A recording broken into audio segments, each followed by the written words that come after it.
আমাদের কৃষি, শিল্প এবং সেবা খাত যেন তাদের স্বাভাবিক কার্যক্রম বজায় রাখতে পারে, সেজন্য প্রয়োজনীয় সব ধরনের সহায়তা অব্যাহত রাখা হয়েছে। এর ফলে সংকোচনমূলক নীতি অনুসরণ সত্ত্বেও চলতি অর্থ বছরে 5.82% প্রবৃদ্ধি অর্জিত হয়েছে।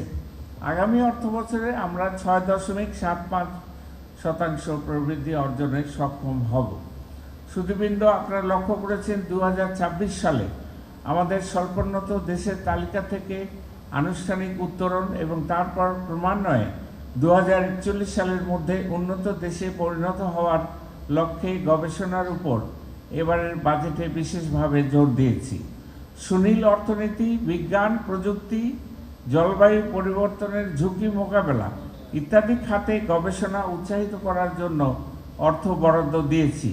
আমি আশা করব ব্যক্তি খাতের উদ্যোক্তাগণও আমাদের এই কার্যক্রমে শরিক হবেন এবং দেশের গবেষণা কার্যক্রমকে শক্তিশালী করতে কার্যকর ভূমিকা রাখবেন। আমরা সর্বজনীন পেনশন ব্যবস্থা চালু করেছি, যাতে ব্যাপক সাড়া পাওয়া যাচ্ছে। এই কার্যক্রমে আমরা সকল শ্রেণীর নাগরিককে অন্তর্ভুক্ত করব। ইতোমধ্যে স্বায়ত্তশাসিত ও রাষ্ট্রায়ত্ত প্রতিষ্ঠানের নতুন নিয়োগপ্রাপ্তদের এই ব্যবস্থার আওতাভুক্ত করা হয়েছে। 2025 সালের 1 জুলাই থেকে নতুন নিয়োগপ্রাপ্ত সরকারি কর্মচারীদেরও এই ব্যবস্থার অন্তর্ভুক্ত করব। জমাকৃত অর্থ এবং তা থেকে অর্জিত মুনাফার পুরোটাই পেনশনার ব্যক্তি পাবেন।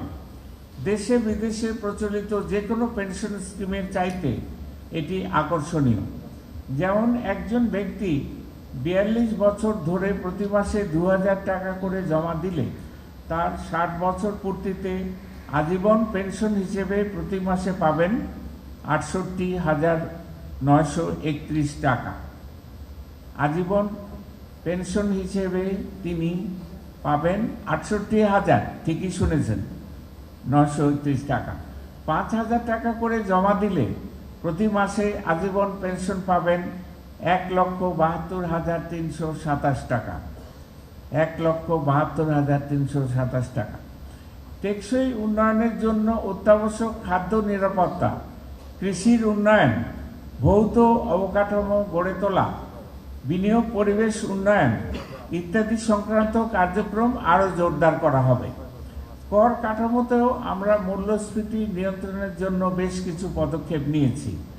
যেমন নিত্য প্রয়োজনীয় পণ্য আমদানির জন্য শুল্ক কমানো হয়েছে। এছাড়া শেয়ার বাজারে ট্রানজ্যাকশনের মাধ্যমে যে ক্যাপিটাল গেইন হবে সেটা রিয়ালাইজ করার সময় রিয়ালাইজড অর্থের পরিমাণ 50 লক্ষ টাকার উপরে হলেই শুধুমাত্র সেই রিয়ালাইজড অংশটুকুর জন্য আয়কর প্রযোজ্য হবে। রিয়ালাইজড ক্যাপিটাল গেইন 50 লক্ষের নিচে হলে তা করযোগ্য হবে না। আশা করি এর ফলে শেয়ার বাজারে বিনিয়োগকারীগণ উপকৃত হবেন। এছাড়া সর্বক্ষেত্রে ক্যাশলেস ট্রানজ্যাকশন নিশ্চিত করা, কর ব্যবস্থার সম্পূর্ণ অটোমেশন ইত্যাদি নানাবিধ সংস্কার কার্যক্রম হাতে নেওয়া হয়েছে। এর সুফলও আমরা আগামীতে পাবো ইনশাআল্লাহ।